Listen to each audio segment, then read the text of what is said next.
సూర్యగ్రహ జననం. ఆశ్రమ సమీపంలోని సుందర ప్రాంతంలో అదితి తపస్సు ప్రారంభించింది. పచ్చని పరిసరంలో, ప్రశాంత వాతావరణంలో పూర్వాభిముఖంగా కూర్చున్న అదితి అచిరకాలంలో తాను కూడా ఆ ప్రకృతిలో భాగంగా లీనమైపోయింది. అసామాన్యమైన ఏకాగ్రత ఆమెను వరించింది. ప్రణవపూర్వకంగా శ్రీ మహావిష్ణునామం ఆమె హృదయంలో నినదిస్తోంది. ఆమె ధ్యాననిష్ట నిత్య ధ్యానంతో గడిపే కశ్యప ప్రజాపతిని అబ్బురపరుస్తోంది. అనతి కాలంలోనే శ్రీ మహావిష్ణువు ఆమె ముందు సాక్షాత్కరించాడు. అసంకల్పితంగా అదితి కళ్ళు విచ్చుకున్నాయి. పరమాత్మ వచ్చావా? అదితి ఆనంద బాష్పాలు రాలుస్తూ చేతులు జోడించింది. నీ ధ్యాన తరంగాలు ఏకోన్ముఖంగా నా హృదయాన్ని తాకాయి, నన్ను నీ ముందుకు రప్పించాయి. విష్ణువు మందహాసం చేస్తూ అన్నాడు. ఏం కావాలో కోరుకో. ఈ దీనురాలి కోరిక నీకు తెలియదా స్వామి? అదితి కంఠంలో భావావేశం తొణికింది. తెలుసు. భక్తుల కోరికలను వాళ్ళ వాక్కులలో వినడం నాకు ఇష్టం. అడుగు అదితి. శ్రీ మహావిష్ణువు కంఠం ఆ ప్రశాంత వాతావరణానికి గిలిగింతలు పెట్టింది. ఈర్ష్య ద్వేషాలు లేనివాడు, సర్వుల పట్ల సమదృష్టి కలిగినవాడు, లోకహితం కోరేవాడు అయిన పుత్రుణ్ణి ప్రసాదించు తండ్రి. అదితి వినయంతో అడిగింది. విష్ణువు మొహం మీద దరహాసం మెరిసింది. అదితి, నువ్వు కోరిన వరం ప్రశంసింపదగినది. ఒక్కసారి నీ ఎదురుగా ఆకాశంలోకి చూడు. అదితి ఆశ్చర్యపోతూ అప్రయత్నంగా కళ్ళెత్తి ఆకాశంలోకి చూసింది. ఎవరు కనిపిస్తున్నారు నింగిలో?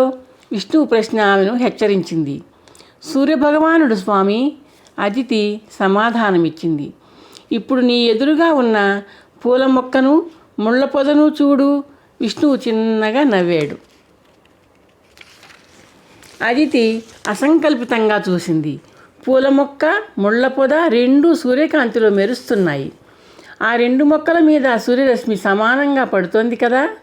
విష్ణువు కంఠస్వరంలో తేనెలు కురుస్తున్నాయి. అవును, అదితి మంత్రముగ్ధలా అంది.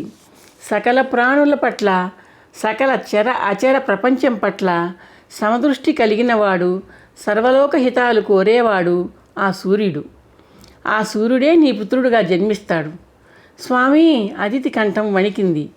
ఆనంద బాష్పాలు ఆమె కళ్ళ ముందు మంచుతెరను పట్టుకున్నాయి.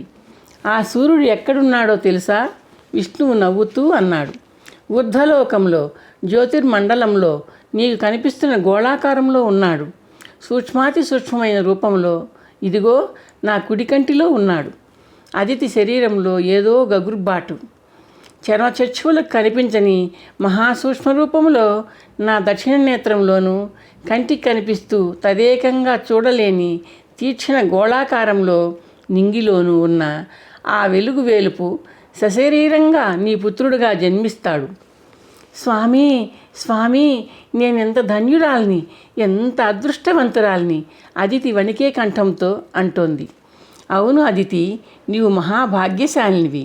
సకల జీవులు, ముఖ్యంగా భూలోకంలోని మానవులు ఆరాధించుకోవడానికి అనువుగా జ్యోతిర్మండలాలలో కాంతిగోళాలుగా ఉన్న నవగ్రహాలు తేజోరూపాలతో, శరీరాలతో అవతరించాలని నేను సంకల్పించాను.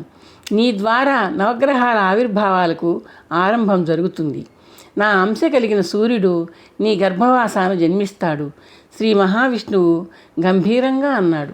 నన్ను అలరించినట్టే ఆ సూర్యుణ్ణి నీ ధ్యానంతో అలరించు. అఖండ భక్తితో ఆరాధించు. వరం అర్థించు. మాటలు మరచిపోయిన అదితి వినయంగా చేతులు జోడించింది. విష్ణువు అంతర్ధానమయ్యాడు. నువ్వు నిజంగా అదృష్టవంతురాలివి అదితి. శ్రీహరి సాక్షాత్కారం గురించి భార్య చెప్పిందంతా విన్న కశ్యపుడు సంతోషంగా ఆ పరమపురుషుడు ఆదేశించిన విధంగా రేపే సూర్యారాధన ప్రారంభించు. అదితి సోదరీమణులు 12 చుట్టూ చేరి ఆసక్తిగా వింటున్నారు. అదితి అక్క అదృష్టమే అదృష్టం. విష్ణుమూర్తిని ప్రత్యక్షం చేసుకుంది. ఇప్పుడు నింగిలోని సూర్యుని నేలకు దించి పుత్రుడిగా పొందబోతోంది. వినత మెప్పుగా అంది. దితి ఎగతాళిగా నవ్వింది. సంతానం కోసము అంత యాతన ఎందుకు వినత? తపస్సు, ధ్యానము అనే శ్రమ అవసరం లేకుండానే సంతానాన్ని ఇచ్చే పతిదేవుడు కళ్ళ ముందే ఉంటే ఎక్కడో ఉన్న ఆ దేవుళ్ళు ఎందుకు? ధను, సింహిక, కళ పగలబడి నవ్వారు. కశ్యపుడు దితివైపు మందలింపుగా చూశాడు. నీది అజ్ఞానము, అవిధేయత కలిసిన ఆలోచన దితి. శ్రీ మహావిష్ణువు ఎవరనుకున్నావు? నీ తండ్రి దక్ష ప్రజాపతికి, నా తండ్రి మరీచి మహర్షికి జన్మనిచ్చిన ఆ సృష్టికర్తకే తండ్రి. ఆయనే సూర్యుడు. అలాంటి దైవస్వరూపుడైన సూర్యభగవానుడి ఆరాధనను అపహాస్యం చేయడం అపచారం. పోనీలేండి, చెల్లి దితి అమాయకురాలు, పాపం దానికి ఏమీ తెలియదు, అదితి కల్పించుకుంటూ అంది. ఎందుకు తెలియదక్క? తెలుసు. ఆ మహావిష్ణువు మన తండ్రులకు తాత, మనకు ముత్తాత. అందుకే కదా మునిమనమురాలైన ఈ దితి కొడుకు హిరణ్యాక్షుణ్ణి వరాహ రూపంతో వధించాడు.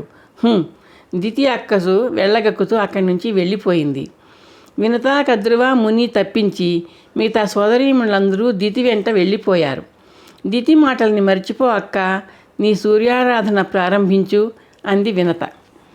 అదితి ఉపవాస దీక్షతో సూర్యారాధన ప్రారంభించింది. విష్ణువును గురించి తపస్సు చేసిన ప్రదేశంలోనే ఆమె తపోదీక్ష కొనసాగుతోంది. రోజులు గడుస్తున్నాయి. ఏకాగ్రతలో మునిగిపోయిన అదితి తాను ఉన్న స్థలాన్ని, జరుగుతున్న కాలాన్ని, ఆకలి దప్పుల్ని, చివరికి తన ఉనికిని పూర్తిగా మరచిపోయింది. ఆమె శరీరంలోని ప్రతి అణువు సూర్యధ్యానం చేస్తోంది. తన చుట్టూ ఉన్నది వెలుగో చీకటో కూడా తెలుసుకోలేని ఒక దివ్యమైన అవస్థలోకి ప్రవేశించింది ఆమె. సర్వస్వము అమ్మా ఏదో అంతరాళం నుంచి వినవస్తున్నట్టు అదితి చెవులకు లీలగా వినిపించింది ఆ పిలుపు.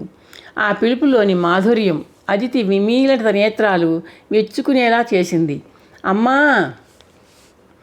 అదితి హృదయంలో ఏదో అవ్యక్తానందం పరవళ్ళు తొక్కింది. కళ్ళు పెద్దవి చేసి చూసిందామె. ఎదురుగా భూమికి అంటకుండా ఒక కాంతిగోళం కనిపించింది. ఆ కాంతిగోళం లీలగా స్పందిస్తోంది. కనిపించి కనిపించని కదలిక అది. ఎవరు? అదితి కంఠం వణికింది.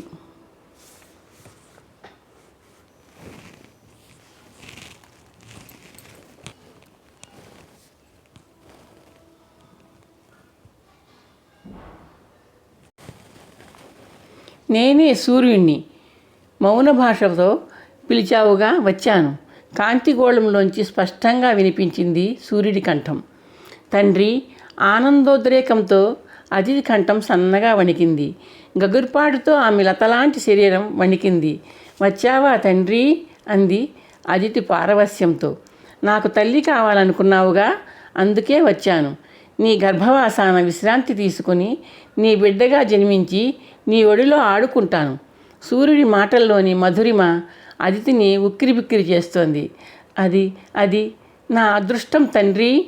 నీ స్తన్యపానంతో తుష్టిని పుష్టిని పొంది నీ ఒడిలో ఆడుకోవడం నా అదృష్టమమ్మా. నాయనా! అదితి కంఠం మాతృభావనతో కంపించింది. అమ్మా, ఆశ్రమానికి వెళ్ళు. నా రాక కోసం ఎదురుచూడు. కాంతి వలయంలోంచి సూర్యకంఠం పలికింది. క్షణంలో ఆ కాంతిగోళం అదృశ్యమైంది. అదితి రెప్పలు టపటపలాడించింది. అంతసేపు తాను రెప్పవేయడం మర్చిపోయినట్టు ఆమె గుర్తించి ఆశ్చర్యపోయింది. నరనరంలోనూ అణువణువులోనూ ప్రవహిస్తున్న ఆనందం అదితిని ఆశ్రమం వైపు నడిపించింది.